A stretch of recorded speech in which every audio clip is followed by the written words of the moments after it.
우리는 이제 어제 고린도전서 14장의 문을 열면서 이 방언에 대한 문제를 다시 한번 다루게 되었습니다.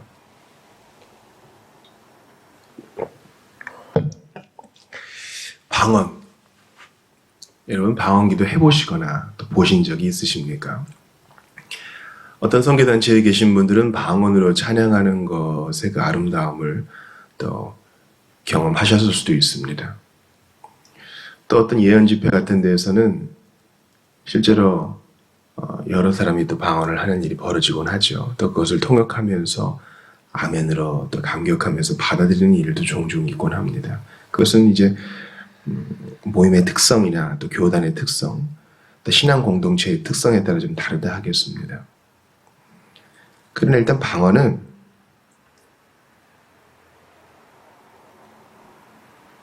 사람이 혹하는 면이 있어요. 지금 방언을 무조건 비판하는 것이 아닙니다. 사람의 마음은 언제든지 기이한 것을 탐하기 때문에 고요히 앉아서 헬라어를 분석해가며 주석들을 쌓아놓고 보면서 다른 사람과 또 토론하면서 성경 의미를 공부하는 것보다는요, 아무래도 우리가 일상적으로 듣지 못하는 말로 말하고 기도하고 찬양하고 예언도 하고 이런 것이 대단히 매력적이고 신기하게 보여요. 이건 뭐 부인할 수 없어요. 근데 이게 계속 강조되고 위주가 된다면 성경을 등한히 하게 되는 폐단이 있을 수 있습니다. 뭐 이런 말씀 들으면 오순절 계열 또 방언을 중요히 여기시는 분들은 그거 아닙니다. 이렇게 항변하실 거예요. 우리도 성경을 대단히 중히 여기고 성경 읽고 이거 하는 겁니다. 이렇게 얘기하실 거예요. 맞습니다. 우리는 대단히 균형을 이 시간 잡아야 돼요. 왜냐면은 바울이 오늘 본문의 문을 열면서 방언 자체를 비난하지 않거든요. 여기서 이제 영으로 찬양하고 영으로 기도한다 하는 것과 마음으로 찬양하고 마음으로 기도한다 하는 것을 좀 대조해 놓고 있죠. 영으로 찬양하고 기도한다는 것은 이제 방언을 말하는 걸 거예요. 그래서 여러분 자신은 충분히 감사를 드리겠지만 이 방언으로 하나님께 참 감사를 드릴 수 있다. 긍정적인 면을 얘기합니다. 그리고 18절에 보면 사실 나는 어느 누구보다도 더 많은 방언을 하는 것에 대해 하나님께 감사를 드립니다. 3층 전에 갔다 오기까지 한 바울은 하나님과 개인적으로 교제할 땐 이 방언을 썼던 것 같아요. 고린도 교회 어느 신자들보다 더 풍성하게 이 은사를 활용했던 것 같아요. 자기 자신의 경건을 위해서 말이에요. 바울의 입장은 분명하죠. 공동체의 덕을 위해서는 방언보다는 예언이다. 하늘의 언어보다는 알아들을 수 있는 설교다, 가르침이다, 권면이다 이렇게 얘기하는 것입니다. 논조가 분명하죠. 그러나 저는 오늘 이 시간 여러분께 말씀드리는 것이 그렇다고 해서 사도가 방언을 폐기처분하는 게 아니란 거예요. 이걸 기억해 주세요. 사도가 방언은 알아듣지도 못하고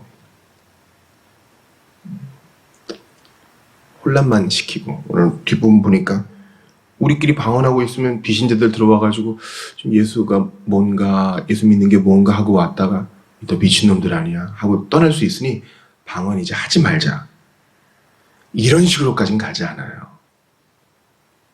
우리가 어떤 성경을 교조적인 시각, 내가 이미 갖고 있는 프레임으로 볼 것이 아니라 성경을 본문 그대로 받아들이는 훈련을 해야 돼요. 제가 뭐 신천지나 하나님의 교회나 또 기타 우리가 소위 이단 사설이라고 하는 분들이 정리한 것들을 보면요. 참으로 아쉽게도 성경 자체보다는 그들 내에서 정리한 문서, 그들 안에서 권위 있는 자들의 가르침이 회람되는 경우를 많이 봅니다. 그들과 우리가 대화할 수 있는 유일한 거의 그 통로는 성경 자체거든요. 그들도 성경은 보니까 물론 해석에 있어서 정말 타협할 수 없는 차이가 있기는 하지만 우리 자신도 저 자신도 개혁파적인 시각으로 내가 배워온 대로 이렇게 성경을 이렇게 보다 보면은 자칫 본문에 소홀해질 때가 있어요. 우리는 은사 중지론이야. 누가 뭐라 그래도 설교가 최고지.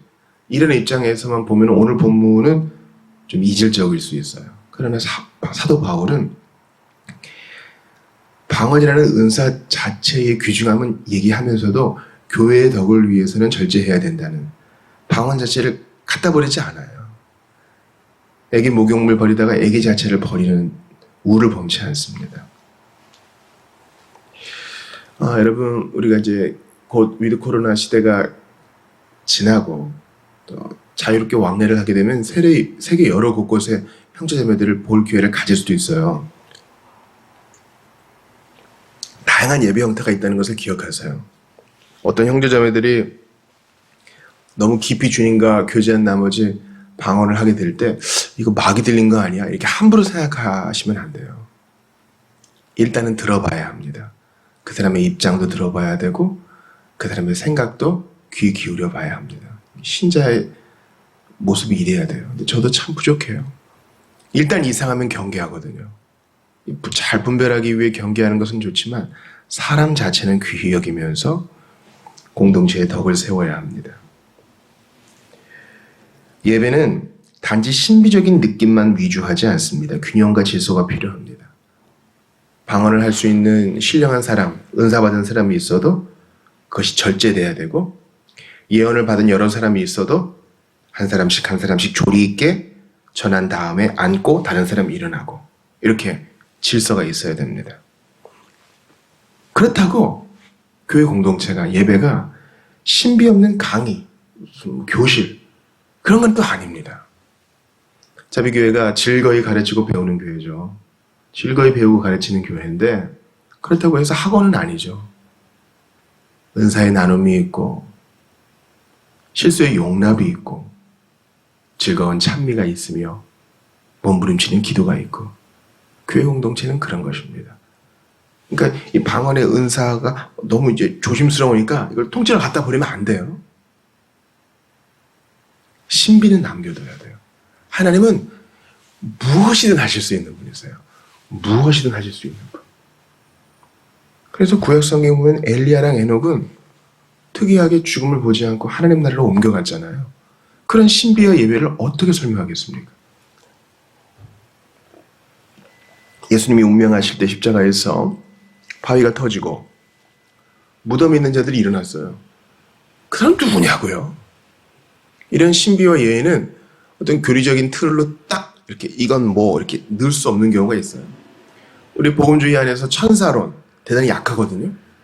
근데 성경은 얘기하잖아요. 우리가 열린 마음으로 본문 자체를 봐야 합니다.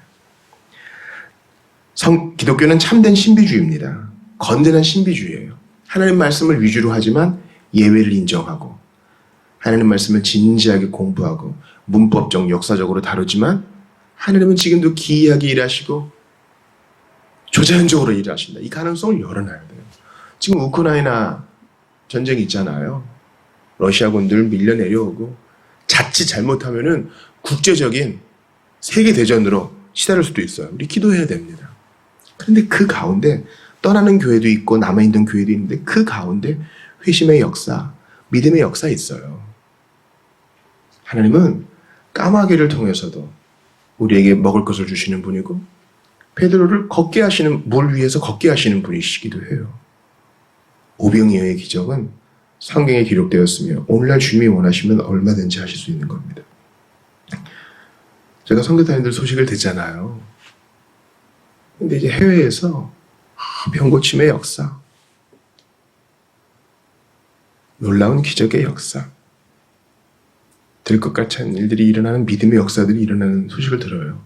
마귀의 장난 아니에요. 잘 분별해서 받으면 우리 신앙에 유익이 됩니다. 당장 100년 전에 우리 성도들의 기록을 보세요. 내일 일은 남 몰라요. 안희숙 여사의 자전적인 기록을 한번 보시라고요. 박윤순 목사님 일대기를 한번 좀 읽어보시라고요. 제가 근간에 이제 박희천 목사님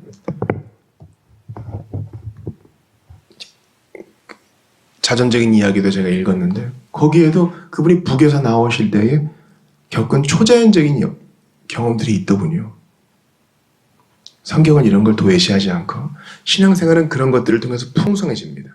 위주는 성경이에요. 근본적인 마음은 하나님 말씀에 창림하는 거예요. 끊임없이 배우고 이성을 사용하는 겁니다. 그러나 예외와 초자연적이고 신비적인 것을 도외시하지 않습니다.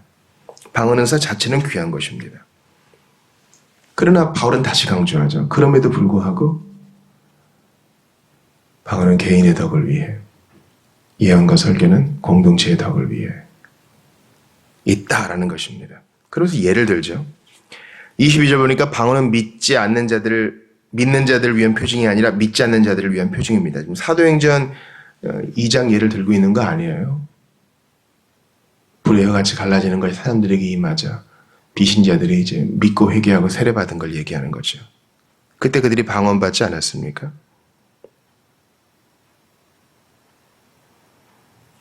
그러나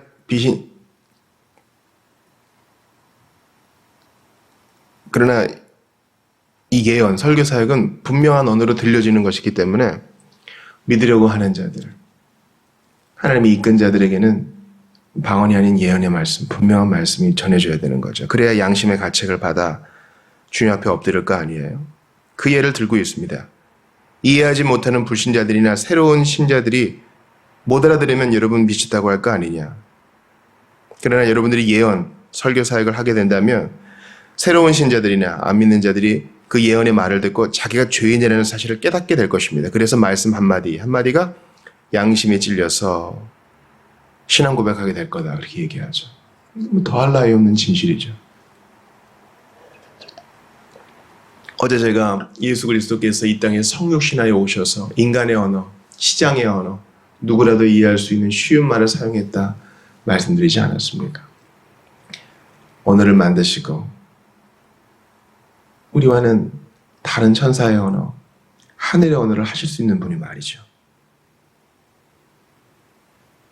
그러므로 이 예를 통해서 우리는 어떤 것도 버릴 은사는 없다. 이것을 마음에 새기고요. 또 하나, 내가 교회의 덕을 위해서 뭘 하고 있나 한번 생각해 보면 좋겠어요. 교회의 덕을 위해서.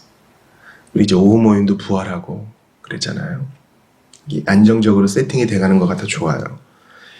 이 3년 전에 그 어린이 청소년 교재를 보니까 3년 전에 2019년 4월이 마지막 이제 인쇄물이었다고 하더라고요.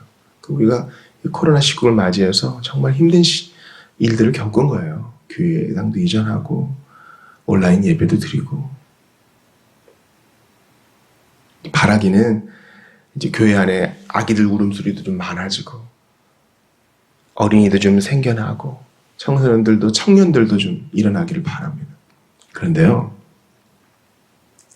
우리가 이렇게 오후 모임하고 나눌 때 예배 때는 우리가 좀 일방적인 면이 있죠. 하나님 말씀을 듣고 찬양하고 공동체가 예배하니까. 근데 오후 모임할 땐 스스럼 없이 나누잖아요. 그럴 때 교회의 덕을 좀 위했으면 좋겠어요. 이건 모든 신앙인들에게 마찬가지입니다.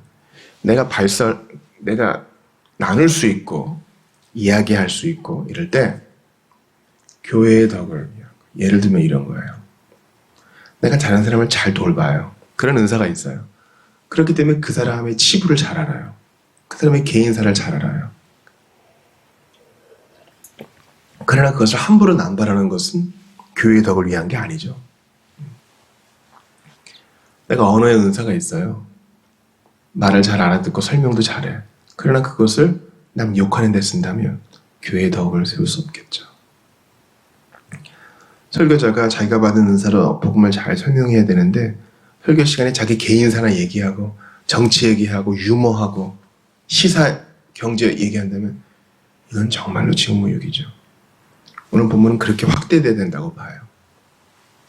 우리 예수님 이 땅에 오셔서 30년 무명자의 삶을 사시고 보통 우리 3년의 공생애를 살았다고 해요. 6월절이 3번 언급되니까 너무 짧은 사역의 시간이었죠. 그렇기 때문에 그분의 사역은 집중되어 있었어요. 바로 이스라엘의 덕을 위한, 택자들을 위한, 구원을 위한 사역에 집중되어 있었습니다. 하나도 버리는 시간이 없었습니다.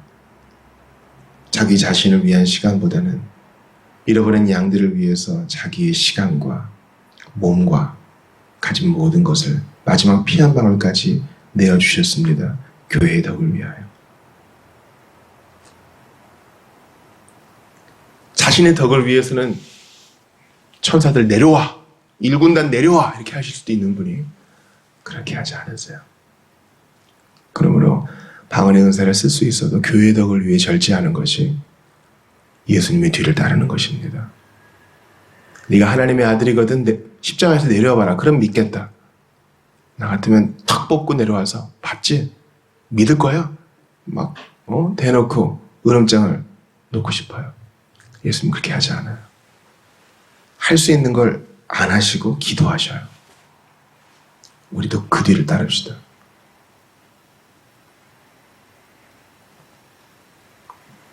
내가 가지고 있는 것을 독점 사용하기보다는 교회 봉사를 위해서 절제할 수도 있고 내어놓을 수도 있는 그런 자들이 되기를 바랍니다.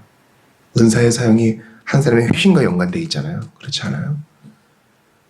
그러니까 여러분 이 교회 생활에 대해서 너무 시콜콜한 거 아니야? 우리 세상에 나가서 세상을 변화시켜야 될 사람인데 이 고린도전서 좀 그렇다 하시는 분들, 교회 안에서의 일들은 우주적인 거예요. 저는 시간 지날수록 이걸 진짜 느낍니다. 뭐 여전도회, 남전도회 있고 뭐 대충 좀 그런 거 갖고 구색 맞추는 거 갖고 그러죠. 대단한 의미가 있어요. 가볍게 볼 게 아니에요. 교회 안에서의 은사 사용을 통해서도 하나님이 영광 받으시고 믿지 않는 자를 변화시켜서요. 여러분들이 갖고 있는 은사가 무엇이든 소중히 잘 사용하신다면, 교회의 덕을 위해 잘 쓰신다면 예수님의 뒤를 따르는 것이요, 제자의 길을 가는 것이요, 한 사람의 회심을 위해서 여러분도 공헌하시는 겁니다. 내가 가진 것을, 내가 가진 게 그냥 말라비틀어진 빵,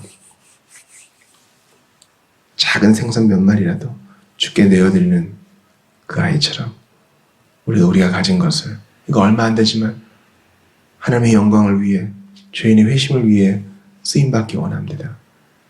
그게 돈이든 시간이든 마음이든 손발로 할 수 있는 것이든 교회의 덕을 위해, 주의 영광 위해, 비신자의 회심을 위해 내가 가진 것, 주께서 주신 것 다시 내어드리는 우리 모두가 되실 수 있기를 주의 이름으로 축원합니다.